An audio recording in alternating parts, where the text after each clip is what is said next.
Today we put a firm family favourite, the Nissan Qashqai, up against what is arguably its strongest rival to date, the new Renault Kadjar.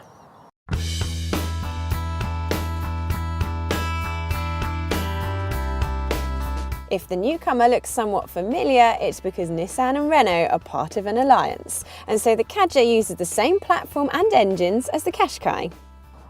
In theory, Renault should have this one in the bag because it's had more than a year to see how the Qashqai can be improved upon.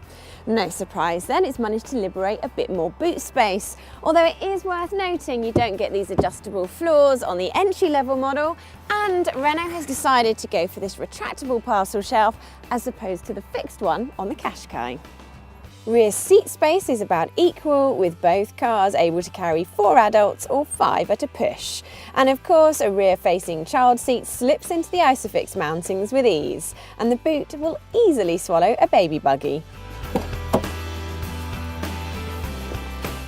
It's Renault, though, that has the edge for dash design. Admittedly, some of the features are the same, such as these electric window switches.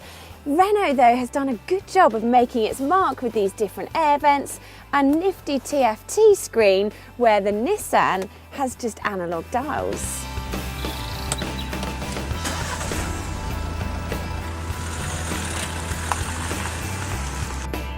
In both cars, we'd recommend going for a diesel option because the 1.2 litre petrol just feels a bit too underpowered.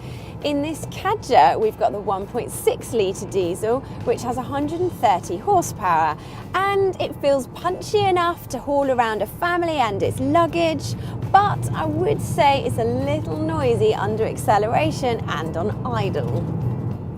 Otherwise, the Kadjar is a comfortable cruiser. It does a good job of shutting out wind and road noise, and there's not too much lean in the corners. Plus, the steering is weighty and direct. But if I had any criticism at all, it's with this gearbox, because it has quite a long throw and it's quite notchy.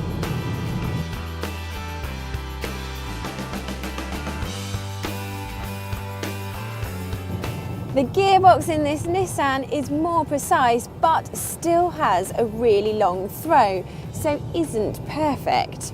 And visibility is not as good as it is in the Renault, whether it's looking over your shoulder or trying to see round these windscreen pillars when pulling out of junctions.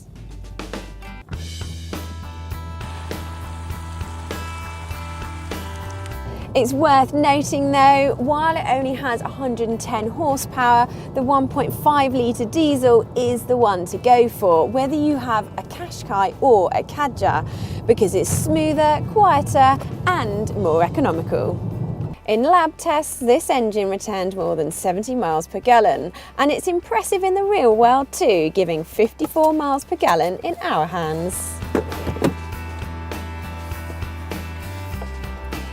Unsurprisingly, in terms of driving, it's a close run between these two cars because they mainly use the same parts.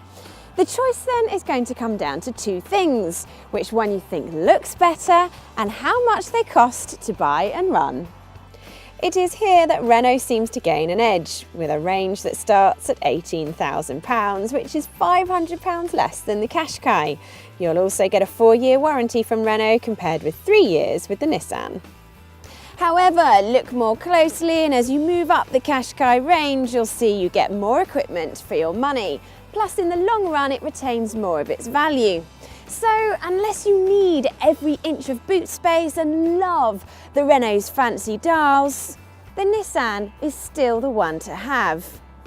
To read in-depth reviews of other new cars on the market, visit the Telegraph Cars website by clicking here, and don't forget to subscribe to our YouTube channel by clicking here.